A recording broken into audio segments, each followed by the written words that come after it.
Welcome everybody to the D.A.M live stream. D.A.M, the status quo.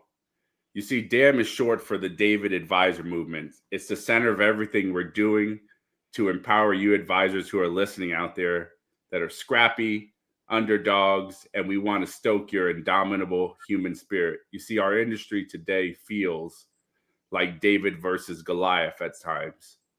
We do these live discussions with our champions so that we can empower you, the advisor on the other end, listening to this, either live or in a replay, to become who you wanted to become when you got into this great profession. Today, we have the distinct pleasure of hearing from somebody I believe to be a once in a generation champion for the advisor industry. As I was sitting with my family this past weekend and we were having family movie night, we were watching the movie The Sandlot. And there's a story where Babe Ruth comes on and he speaks to the main character, Benny, and he says, "Remember, heroes get remembered, but legends never die." And today we are fortunate enough to have a living legend. I first heard Mr. Joe Jordan speak in September of 2015 at an advisor summit in Indianapolis. And when he spoke, something woke up inside of me, deep inside my heart, and it changed me from the person I was when I walked in to a person of significance in my clients' lives. And as we sit here today with Joe, best-selling author of the book Living a Life of Significance, Joe is on a mission. You see, Joe knows what I know. There's 360 plus million Americans that don't have a shot at financial independence or security for their families without our help, with all the advisors tuning in. He's on a mission to empower and encourage and wake up the thousands that can impact the millions. Joe was recently named the 2023 John Newton Russell Award, and he was given this award as a top honor as a distinguished person in the life insurance industry. He's been a senior vice president at MetLife, the founder of the Insured Retirement Institute. He's an inspirational speaker, having presented to over 400,000 financial professionals in 28 countries. He's a top 50 Irish Americans on Wall Street for 3 consecutive years. And it is my distinct pleasure to welcome Mr. Joe Jordan to the D.A.M live stream. Joe, welcome. Well, thank you, Eric. It's great to be here today. It's a true pleasure to have you.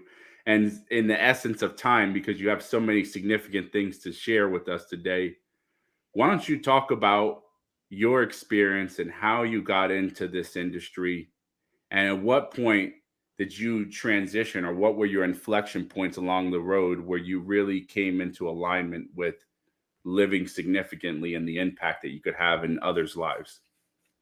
No, that's great, Eric. I mean, I'd like to tell you that there was some real fancy story behind me getting into the insurance business. But I was a Catholic big brother, and a guy on the board used to play with the New York Giants, and that was my other religion. So I always did what someone from the Giants told me to do. So that's how it got started. I really think God interceded in this, because I think I found my way as a result of being in the business. So when I started, the only products we had, and this was with an insurance company, I had the whole life and uncompetitive term, and the culture back then was really not all that client centric.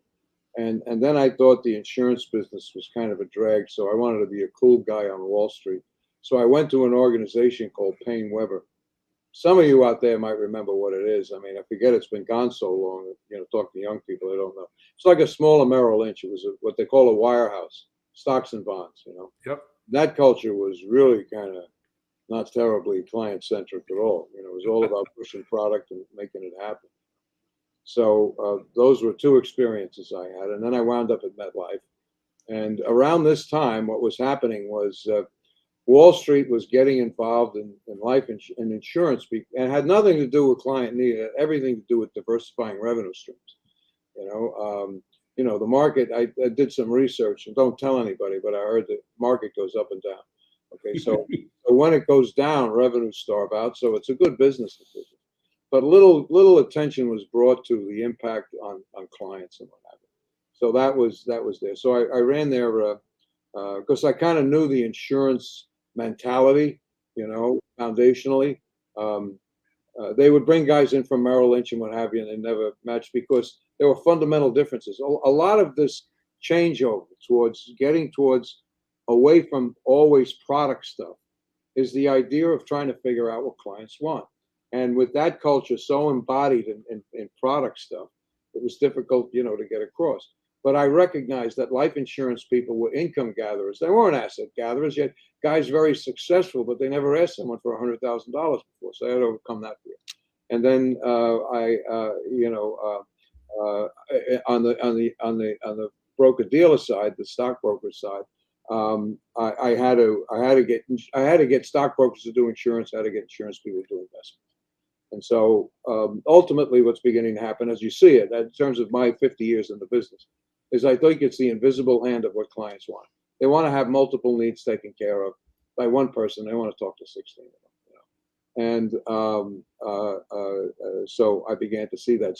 So the thing I saw or observed was the most successful people were people who really cared for their clients and really were excited and felt rejuvenated when they saw the impact of their efforts had. And I don't think we do enough of that.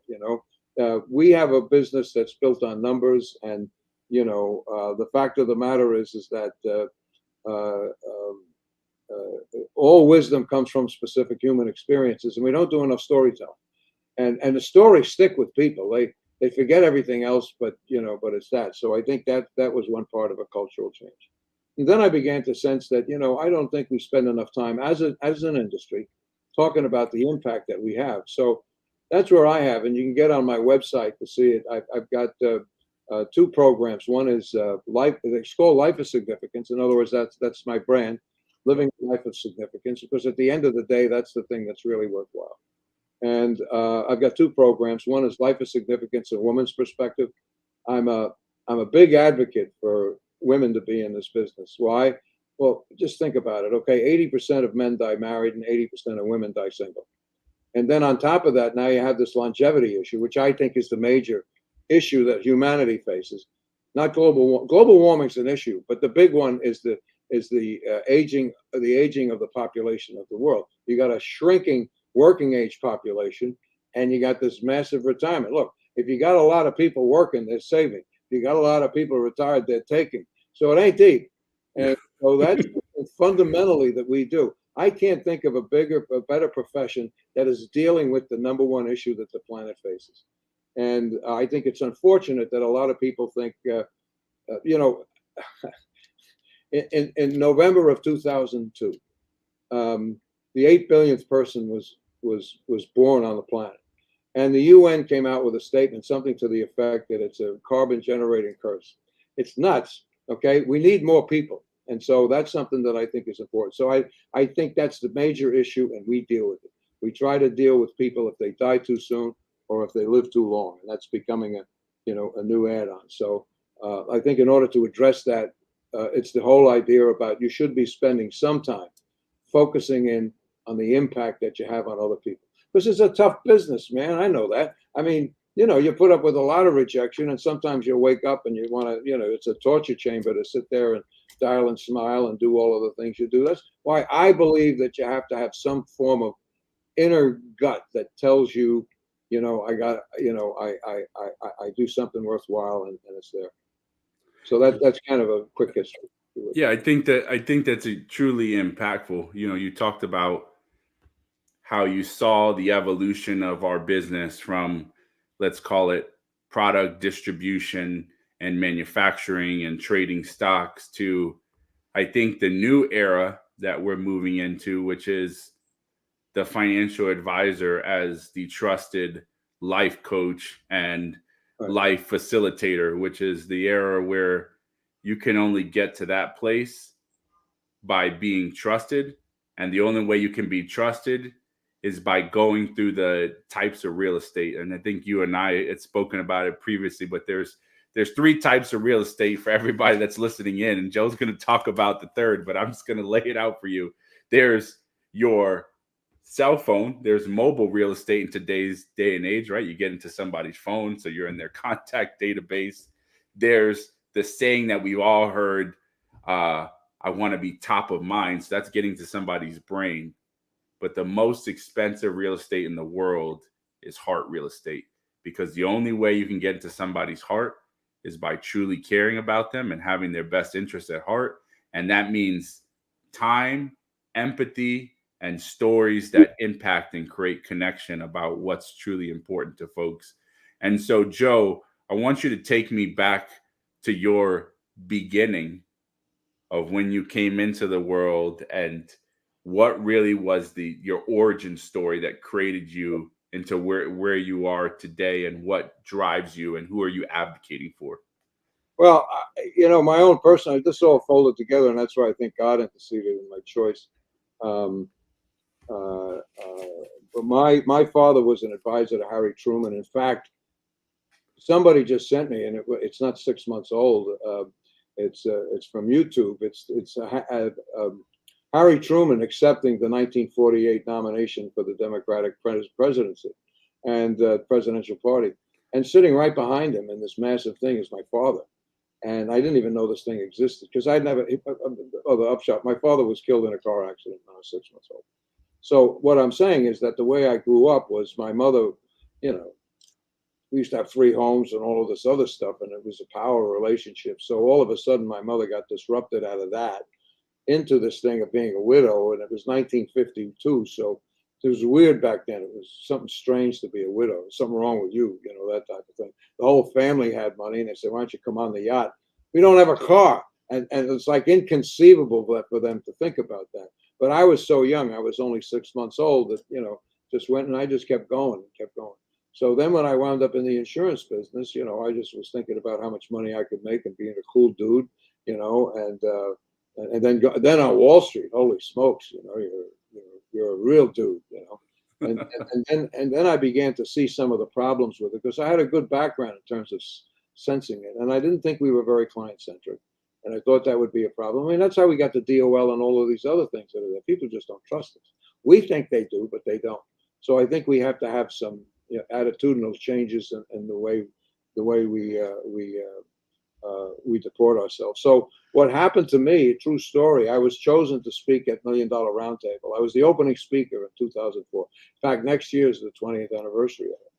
And so what happened is that forced me into a thing of confronting, what happened. And for the first time in my life, see, that's right. My dad canceled a $100,000 New York life policy to buy an apartment building in the Bronx, and got killed in a car accident. Do you know what $100,000 was in 1952? All right, you could buy a kick-ass house for like $8,000. You'd probably sell it for $250,000 in the early '80s when the interest rates went up. The fact of the matter is, our lives would have been radically different. And that's the idea in terms of probing with someone, is to talk about what's really important in their lives. And then I looked back on it. I know my mother had a hard life. She had no background. She wasn't out of college. She finally got a job as a secretary in the bartenders local. Okay, so you can imagine some of the stuff she was dealing with. And on top of that, there wasn't anybody that was, there wasn't anybody who could empathize with that. So she had to go through all of those changes alone, and she had to raise all of us. So I finally made the connection that. Where was the insurance guy when my father canceled $100,000? And that would have meant radically. I have 2 sisters. They never went to college at the appropriate age because the girls, they were older. They had to work to make sure the boys went to college. You understand the impact that had? It was really personal because it was my family. And that was the first time, 54 years of age, being in the business for that length of time, beginning to understand that it's not just about the idea of tax efficiency and all that other stuff. All of these lives get affected when it's not properly done. So that started me on my journey in terms of thinking about the idea of living a significant life, of being the person that would be responsible to maintain a lifestyle that somebody has. And I think that gets refreshed by the stories and they're true. So that was kind of my background. So it was around the time of 2004 where I began to see this renaissance, the idea of focusing in on the significance that we do. And what I've also found too is this: is as I started talking, guys, I always wanted spouses in the audience because a guy came up to me and says, "My wife, after 24 years, now knows what I do for a living." So that's the big thing. It's the biggest secret in the planet. Okay, that we preserve those things that are most important to people. We also do that for businesses. I have another program. It's called Life of Significance when business becomes personal. When I was selling, I was afraid to go to a small business because I figured the accountant would blow me out, because I didn't know enough. Well, guess what? Small businesses get totally devastated when there's not coverage. I have a story. You'll remember this. A guy's in our business now. He owned a car dealership. His father did, and he worked there. And then his dad died, and he had two sisters, but they wanted income, but they didn't want to work. And the mother sold the dealership out from under him, destroyed the family. They don't talk, so it's really understanding the human side of what we intend to protect and understanding it and putting deep in your thoughts. So when you're prospecting, which I think is the period of most, when you're most trying to find a word at risk, Yeah. is something to do with it. I'll just briefly. The other thing that helped me was when I was at Home Life, 1974. My manager taught me this. He called it a daily contact commitment. And so what he said is you have to call or contact X number of people a day to see you. And the important part of that is this: is you're managing to effort, not results. You really don't control your results. Well, you do control your results if you control your effort. So the idea was simply that, and if I had contacted, I had to contact 10 people a day. If I had 10 no's, I had a successful day because I faced my fears. The physical and mental agony you go through when you're avoiding calls. You think of all of these other things to do, and you're totally exhausted. It's the most exhausting $14,000 a year job you can find. So I think there's a process there, which is the idea. Because here's the point: the business is built on two principles: prospecting and everything else. Really, it's not a joke. Okay, It's factual. on this call because the fact of the matter is people think you're in front of people. That's the most important thing you can do. The other stuff will come along, and the more you prospect, the better you feel. The better you feel, the more you prospect. And look, I don't think this is just something you do. I think it's a reaffirmation of faith. Faith that you do something worthwhile. And St. Augustine said that faith is believing in what you can't see. And when you have faith, you can begin to see what you believe. I'm not trying to get religious on you, but I do think there's a spiritual side to this business. And if you're not really thinking about the impact you're doing on others, that's really the essence of living a significant life. Is how am I positively impacting others? And so that's something that I've learned, and that's something that I like to talk about. Yeah, I think that you said something truly significant, which was you talked specifically about this has to be deeply personal to you. Mm-hmm. And I think some of the folks that are listening out and will be listening to this is I don't think they've gotten to this crossroad in their life where it is personal to them. And what I mean by that is when you can feel it burning inside here and you have a level of conviction, either because like you had something happen in your family, or you saw something happen to somebody that's close to you, or you've had clients share stories with you about things that have happened in their family from people that failed to plan properly. I think that personal fire about this is paramount to success, connecting with your why. So as we move into this next evolution, Joe, of let's call it if it's not the apocalypse du jour, right, which was COVID, and now we're sitting here with what some to believe the second renaissance or industrial revolution with AI. What do you say to the average advisor out there listening that's concerned that the world is shifting and the industry may not be the same way that it was when you and myself were coming up through it? Well, it always changes, but it always stays the same. The biggest thing that I've had, we were dealing at Payne Weber, and it meant, the whole idea that the robots will take over and people will just get on the internet and do stuff. The fact of the matter is that what people when people fail in financial means, it has very little to do with performance or the fees or any of that stuff. It has to do with behavior. And that is one thing that's seriously lacking in financial services, is the right side of the brain and the emotional side. For the most part, everybody measures stuff by performance and fees, and that's where a lot of critics of insurance products come in. Susie Orman and all of these people. That's what they look at. Well, the fact of the matter is that price is only an issue in the absence of value. And so, if all of a sudden that $100,000 would have come in my family, that would have dramatically changed our lives. Okay. Annuities, for example, get the raw deal all the time.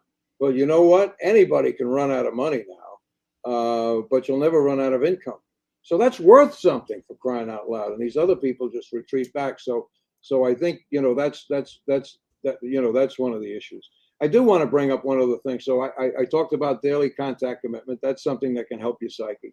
The other thing that happened to me was this. I got to tell you the story. I was in March 2nd of 2020. I gave a speech in South Africa. March 6th, I gave a speech in New Zealand. My wife was going to meet me in New Zealand because she's never been, but I got invited to the White House. A good friend of mine, General Jack Keane, got the Presidential Medal of Freedom, and he invited me. So I said, what the hell? How many invites am I getting to the White House, So I went home, and that was like March 7th or 8th. And then when I got home, March 10th, it was lockdown, COVID. If I was in New Zealand, I'd still be there, So what happened was I said, wow, I'm grateful that I was able to do my around the world trip, make some money, and then be in the White House. And then something happened to me that Friday. This really happened. So I'm giving you a technique you can use to keep yourself soaked. Yeah. I got a phone call from someone who said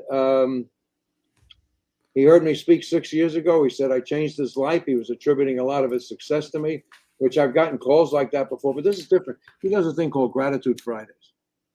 Every Friday, he calls someone up and expresses gratitude to him. I haven't missed a Friday yet. You want to feel good about what you do, man, just do that, pick it up. Some people just take it in stride. Others, they can't talk. Some people say it's the nicest thing that ever happened to me, because I think it's all a matter of attitude. And the way to have a positive mental attitude is do that. So that's another exercise.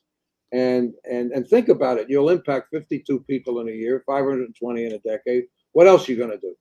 So I think the idea that if you build yourself to a process of focusing in on X number of people you're going to call, on a daily basis, then, I used to play football. So you're ever nervous before the game, first hit, boom, you're in it. And so that's the thing. It's prospecting and everything else, because that's the major deal, and everything else you can learn. And then the other one is make some people feel good. And gratitude is important, because when you're grateful, fear disappears and abundance appears, and no negative emotion can stand up to gratitude.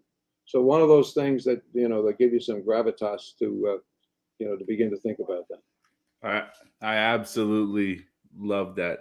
It's interesting because I think your message in today's day and age is is contrarian to what it appears that society is heading. We think that the world is headed towards more artificial intelligence, and where some people are lacking real intelligence and critical thinking skills.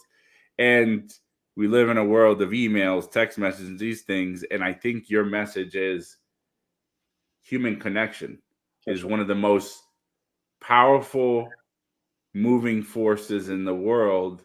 And we saw that, to your point in your story talking about COVID, we saw how powerful human connection is when it was completely removed.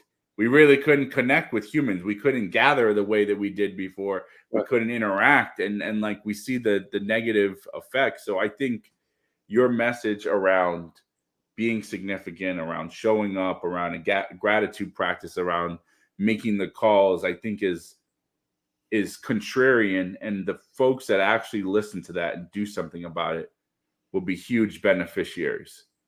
Well, when you think about it, okay, we just went through. Again, we were always thinking that the computers were going to take over, and then we'd be gone, And but before I get to that, one other thing I wanted to, in terms of the evolution, I began to think that we weren't very client-centric. And then in 2012, I read a Gallup survey which looked at the believability and ethics of other professions. The only ones that were below us was Congress and car salesmen. I said that's going to be an issue. Do you know what the number one profession was in terms of ethics and believability? Do you know what it was, 2012? Attorneys or CPAs? Nurses. Hmm. And that's way before COVID hit, so you can imagine what it is now. And all of the others that were under it, that were under nurses, were all service organizations. And service organizations operate on two principles, okay? Humility and maturity. And humble people don't think less of themselves.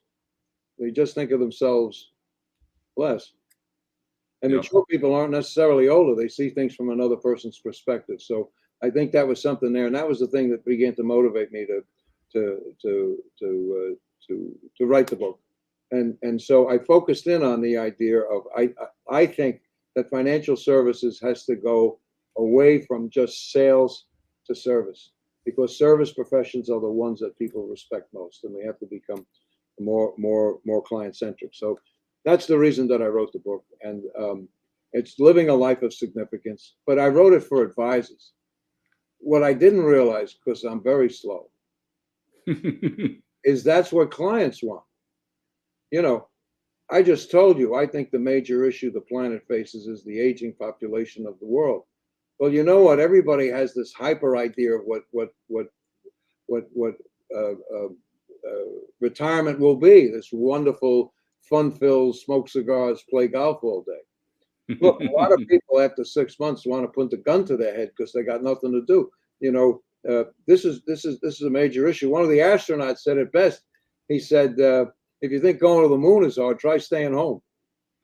So the fact of the matter is the next evolution from what I see in this business is not just the idea of dealing with the numbers.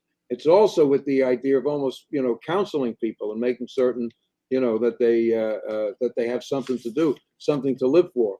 And there's a great book out. I urge everyone to get it. It's by a guy named Gary Sirak, Sirak. And it's called How to Retire and Not Die. And what he did is he backed into it because he found that all of the people, and he was doing his, a thorough job, but even people that were well off, if they didn't have meaning or purpose in their life, they fell off and they become isolated. And, isolation, by the way, social media isolates people. It doesn't bring them together, all right? Then you wound up with COVID. And when people have a profound sense of isolation, it's equivalent to smoking 15 cigarettes a day. So I think the evolution, so what happens is they lose their health and they die. So I think that's the next layer of what we would do, would be the idea of being able to counsel people in terms of what are you going to do with this stuff. And that makes the relationships a lot tighter. That blows out the thing, what are your fees and what's been your performance lately? Like that means anything, you know what I mean? So that's where I think that, the business is going. So that's a great book to read, and I urge all of you to do it. So when you, and I'm going to ask you just because folks will want to know, how long did it take you to write your book, and what did that process look like? Oh God, it took a long time. It took about 1.5 years. What happens is you get afraid of it, and then this is my experience, and then you read, you put something down, you think it's really good, and then you read it going, who wants to listen to this? What happens is we tend to, because we know something, we think everyone does. Yep. That's not the case. And so we cheapen that which we know. And so sometimes it takes the courage to step up and do that. I mean, we've sold 150,000 copies. It's in 5 languages. And I know it has impacted people. I mean, what I live for is a couple. Oh, I got to tell you, I told you this before we went on board.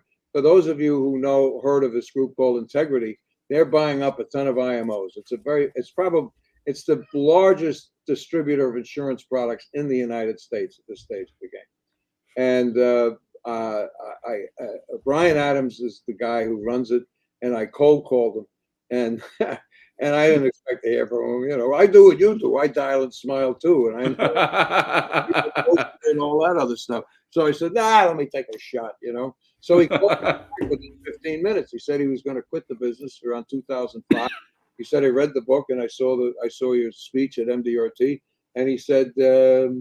And that's kept me in the business. So I was like, Brian, would you hang up and tell me that again? I mean, the thing that I'm saying is sometimes I feel like, in terms of my mission, and you sometimes feel in your mission, that you're a voice in the wilderness. Brian Adams stayed in the business because of that. And so that's the stuff that makes me feel great, is the impact that we have. The enduring impact is that, and he's now on a whole campaign, so he's got a lot more voice than I do.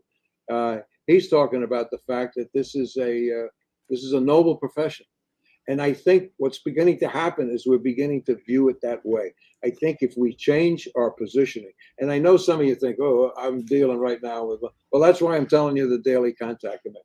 That's why I'm telling you about do this thing where you do gratitude Fridays and you make someone feel really great. Those are some of the processes you go through. But again, I think you have to reaffirm the fact that you do something worthwhile. And I'm telling you right now, I believe this, that the aging population of the world is the most important thing. And people lucky enough to use their advisor will not have to worry about government shortages, because as the revenue dries up and people are living a lot longer, what's going to happen? So some of that's got to be in your head. And I'm not saying you shouldn't study and know stuff and all the other stuff like that, but you got to believe, and it's got to be in your DNA that you do something worthwhile.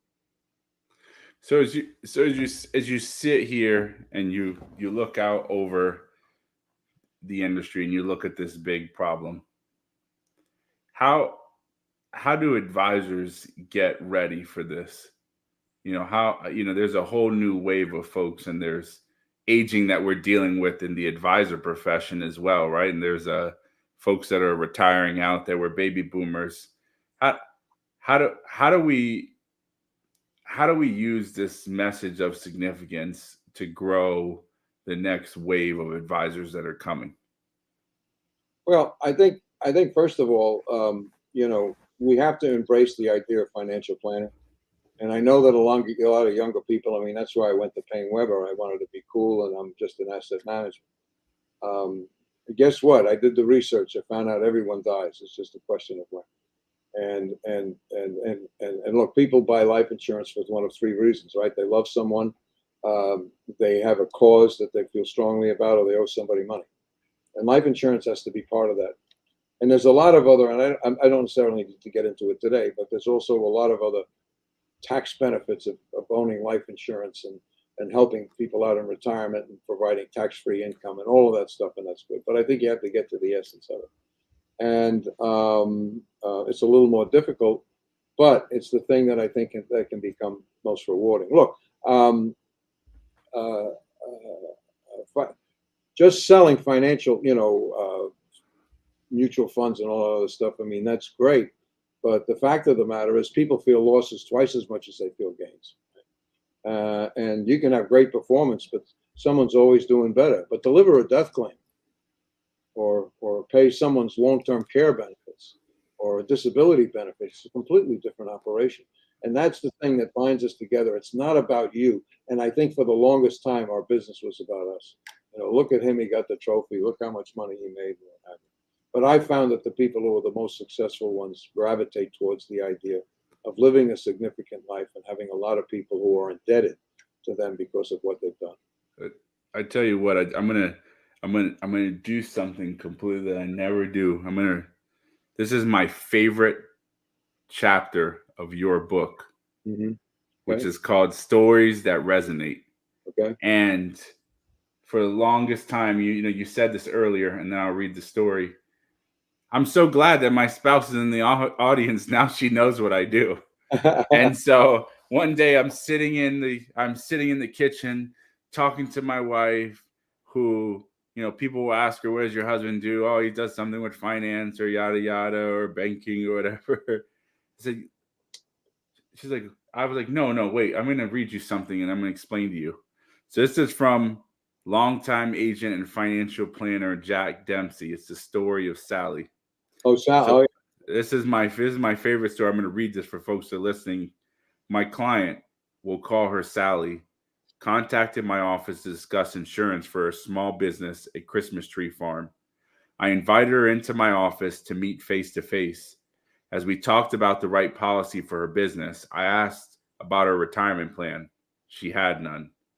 Well, your employer really ought to provide a retirement plan, I joked in all seriousness. I explained that at her young age of 30, retirement savings would accumulate over her lifetime. As a self-employed person, she would have to consider things that another employer would otherwise do for her. After she set aside money for retirement, Sally agreed and chose a $100,000 universal life plan with her mother as the beneficiary. Sally told me she wanted to be sure her mom was taken care of if anything happened to her, because her dad had failed to do so. When he died at a young age, her mom was thrown back into the workforce as a school cook in order to support herself and her two young daughters. Sally was still in her early 30s when she called me again. She found herself in a position to purchase her aunt's Christmas decoration shop as a compliment to her successful tree farm. She had entered an installment plan with her aunt for a purchase price of $160,000. She wanted to be sure that it was paid if for any reason she was unable to make the payments. So we covered the business with an annual convertible term. I delivered the policy that Wednesday. On Saturday, Sally was killed in a car crash. Her mother received $100,000, which she placed in an annuity that allowed her to retire and draw a comfortable income.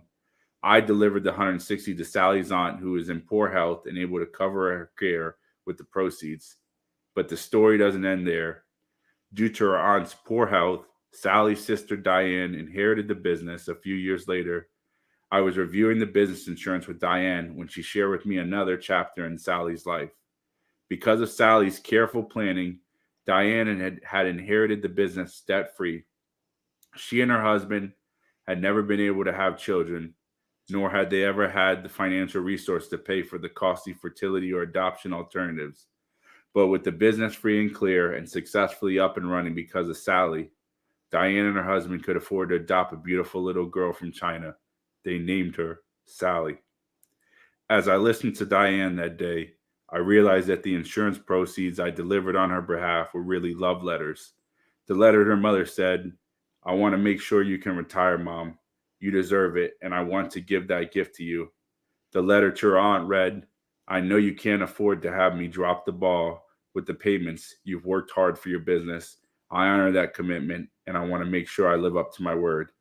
And the love letter Diane said, I trust you with the business that was such a huge part of my life, but I don't want to saddle you with financial burden that'll just make things harder. But this letter that Sally didn't even know that she wrote was to her niece and her namesake. The letter said, welcome to the family. You will never know me, but I live on through you. I think that is the most impactful story that I have shared with clients and every advisor that I've ever come across with.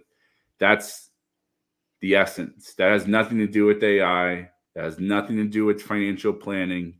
It's one caring human being caring for another person, and that comes from the heart. And that's nobility. That's honor. That's all these principles that we need to bring into our great profession if we're going to move forward. Oh, that's great. I mean, I always crack up when I read that thing. And imagine having 5 or 6 of those incidents, or 10, depending upon how long you're in the business, like that. So probably that's not a significant life to know that he was part of that. I would tell you that if you go into my website, I also have a thing where there's a link, and if you hit the link, I'm going to send you 2 stories a month for 6 months. And I'm doing that because I want you to begin to clear your head and think about it. And you can listen to these stories more than once. I had someone say to me, Joe, I've heard all the stories. They don't change the Lord's Prayer, for Christ's sake. It's the idea of putting you in time. And so just add some of that into what you're doing. because it's really, I think, the inspirational part that's seriously lacking. Every one of his brothers got a product idea. Every one of his brothers got a. I'm not poo-pooing it. I'm just saying that the other part is silent. And that's one of the things that I think if you believe that you do something worthwhile, I think you can overcome some of the biggest obstacles to your success, which is you stop prospecting. And when you do that, you're dead.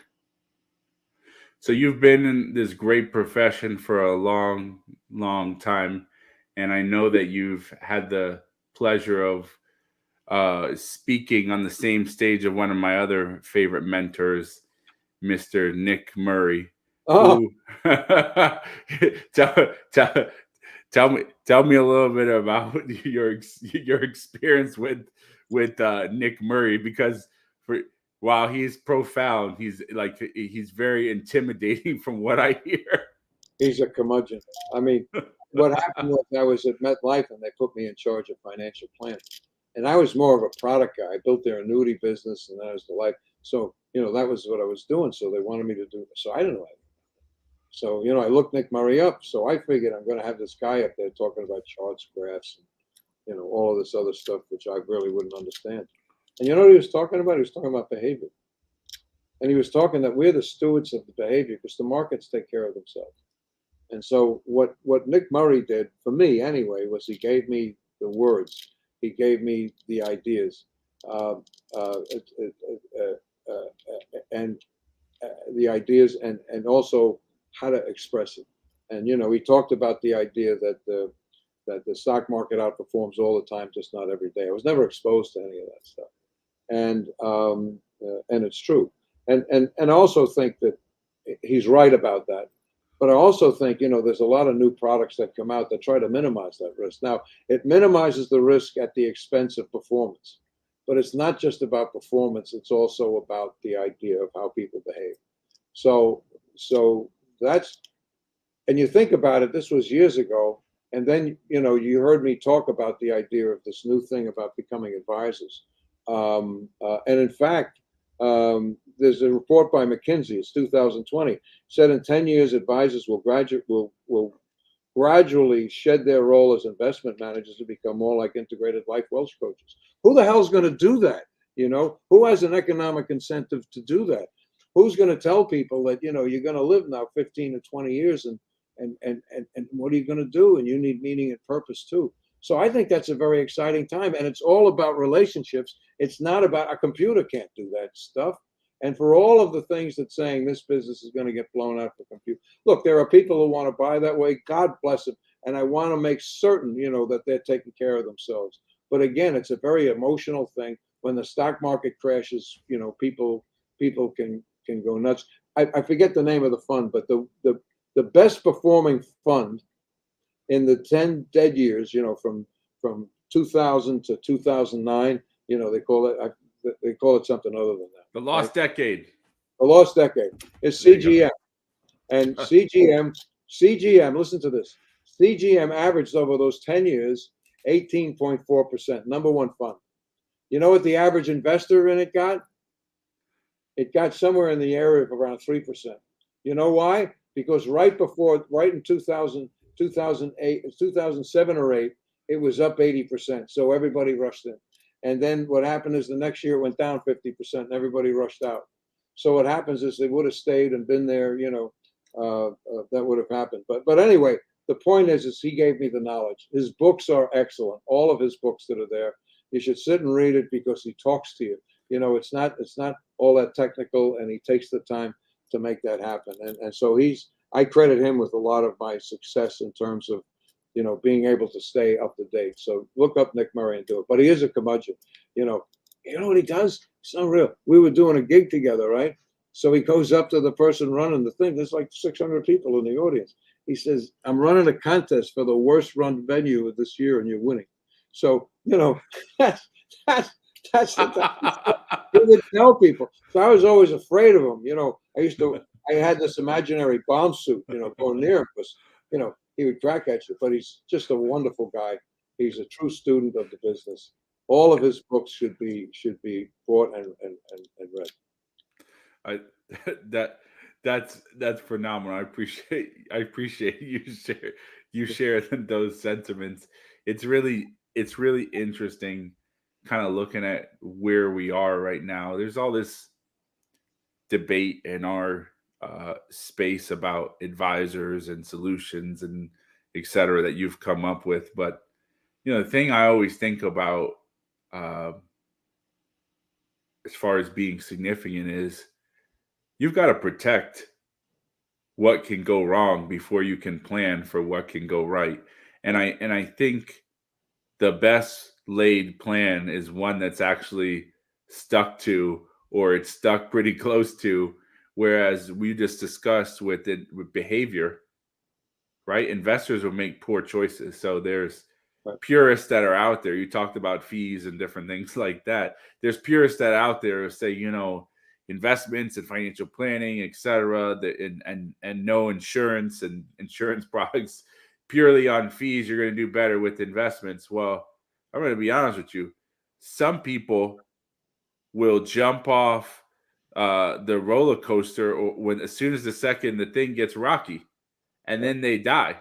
So the best laid plan is one that somebody actually stays in, stays in the boat and rides along to their destination. So I think you bring up that a very, very good point in that regard. But more importantly, it's the position that you're sitting in, from abdicating for the client, abdicating for their family, abdicating for partners if there's business partners. And there's this really interesting perspective that I've shared with clients that I think you'll appreciate. It's this: Mr. and Mrs. Client, I have the challenge of helping you plan today, but I'm also abdicating for the you 20 years from Yeah, now. right. That's going to be angry at me if I don't make you do the things that you need to do today so that you'll be okay. So I've got a balance between helping you live well today and helping you be prepared for the unexpected things that can happen in the future. And so it's a fine line there. Well, I think this. I think when you change the way you see things, the things you see change, and that's something in terms of thinking of from a positive point of view. And the business is built on three variables. Okay, the quality of your work, the number of people you show your work to, and the reaction or non-reaction from people you show your work to. You have to, and so you have no control there. So the point of that is simply, that's why prospecting is the most important thing you can do, because it's time to say next, and that's kind of the attitude that you have to have, and that's a primary thing. I mean, you all can come up with great ways of using the computers and the social media and all that stuff, to do prospecting, which is different. But at the end of the day, it's a game of numbers, which is a book by Nick Murray, by the way. Yes. I urge everyone to get. So I think it's important. One of the messages that you shared that I think would be helpful for folks to hear is, what is it? What is intrinsic value, Joe, and why is it so important for this profession? Well, I think we represent intrinsic value, and intrinsic value is not measured by how much money you make, but by the size of the problem you can solve. So you tell me a profession that can solve problems bigger than this. You protect the innocent if someone dies prematurely, right? You can provide people with a worry-free income that will last the rest of their lives so that they can maintain their independence. You protect that income if they get sick so that they can maintain their dignity, and finally provide legacy when they die. Now, I think that gives priests and rabbis a run for the money, as far as I'm concerned. So it's those types of things that I think you have to keep in your head. And I think as long as you realize that you operate for a noble purpose, I think that keeps your attitude straight. So that's why it's the idea of constantly listening to stories, um, and, uh, and and and and understanding that you do something worthwhile. It makes you talk about stories. I think about this concept of numbers tell and stories sell, That's right. right? Right. That's the reality. I think about it is that if you're truly telling somebody a great story, there's connection, and with that connection, you can really do some significant things for folks. Right. So as we're getting ready to wrap up here, what would you say, to somebody that's sitting there right now that is maybe thinking about getting out of business like Brian was, or Yeah. maybe is struggling, maybe they're dealing with imposter syndrome or prospecting avoidance. Right. What would you say to that person, as far as, what they should know in order to keep going? Well, I think it's a combination of inspiration and also a thing about creating the right habits. A daily contact commitment is, I think, a great way to do it. It just happens to be. I mean, do whatever you do, but don't stop prospecting. I think and I think the idea of reading the right stuff and listening to the right stuff helps you, to make that happen. And then ultimately, it's the idea that once you get through this thing, you get through it is then financial success happens. And so I do think there's a gap um, that I believe that the road to a significant life is something that comes from your impact on others. And I said in my book, I asked people, I said, who here wants to live a significant life? Of course, everybody puts their hands up. So a significant life is built on 4 pillars. It's belonging, purpose, storytelling, and transcendence. And belonging, okay? People have never felt more isolated alone. I know I talked about this before. Okay, Yale, I don't know if you know, Yale did a study and found out the more people use Facebook, the worse they feel. Nobody posted the dog died or they had or the car blew up or they had a lousy time. I mean, and that's just reality, and and I think it's something that's important. The second one is purpose, and purpose is different. Okay, purpose requires a commitment that's greater than what's in it for you. And I heard the best definition of purpose at $1 Million Roundtable. So I know a lot of people are insurance based. Qualify and go. And look, I know some meetings are better than others, but I'm going to tell you this little gem that I heard at MDRT. It was worth going there for a decade. Okay, and this woman had a definition of purpose. She said this, and listen, purpose is not the thing you do; it's the thing that happens inside of others when you do what you do. And so notice the emphasis on others, and so I think that's something that's important. The third one is storytelling, and all wisdom comes from specific human experiences, and stories create a biological bond. It's a vicarious experience which has the ability to change people's perspective. And look, people feel first and they rationalize later. And don't ask people, what do you think about this idea? Ask them how they feel about it. So the idea of feel is different than the idea of thinking. Okay, and here's one other thing: people remember 6% of what you said and 100% of how you made them feel. So again, that's the idea of doing that. And I think people don't buy products; they buy peace of mind, independence, dignity, and legacy. So those are things to those are things I think you can live by. And transcendence is just the out of body experience you get from doing something worthwhile. The guy you just read the story in the book, right? He's got that for the rest of his life, right? He's got that, And also in my website, there's a thing where those 2 stories a month. You won't believe some of the stuff that's in there. There's a young woman who was accosted, seriously injured.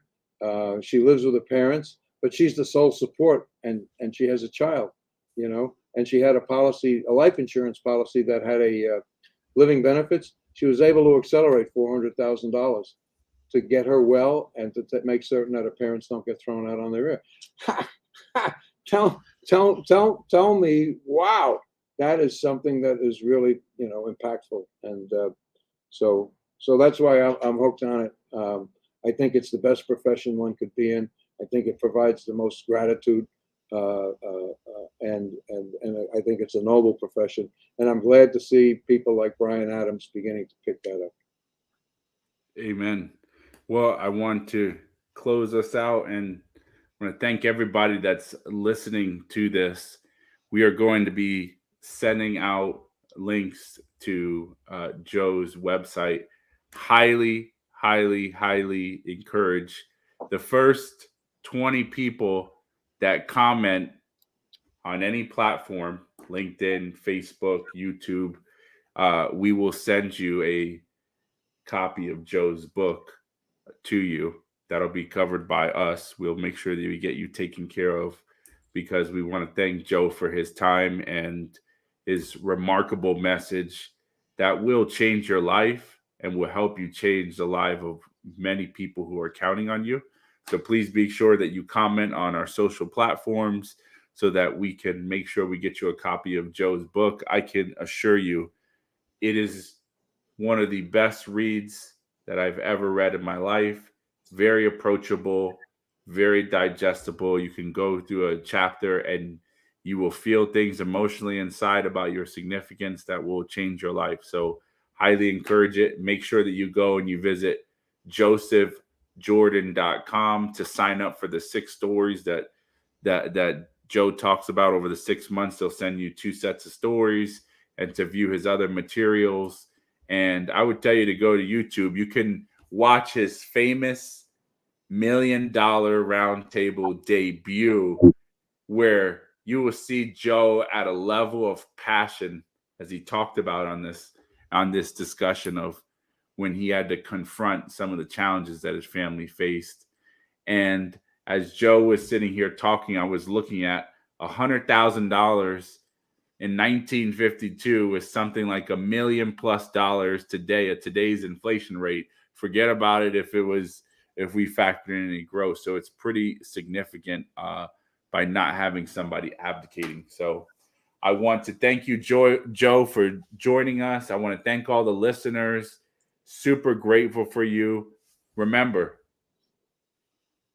in order for you to move from success to significant, it has to be about something personal inside of you, and it has to be something that you're doing for other people that creates a lasting impact. It's not about you anymore. It's about them. And them are your clients. Them are your clients' family. Them are the people that are counting on them. So I thank everybody very much, and we will talk to you soon. Bye-bye.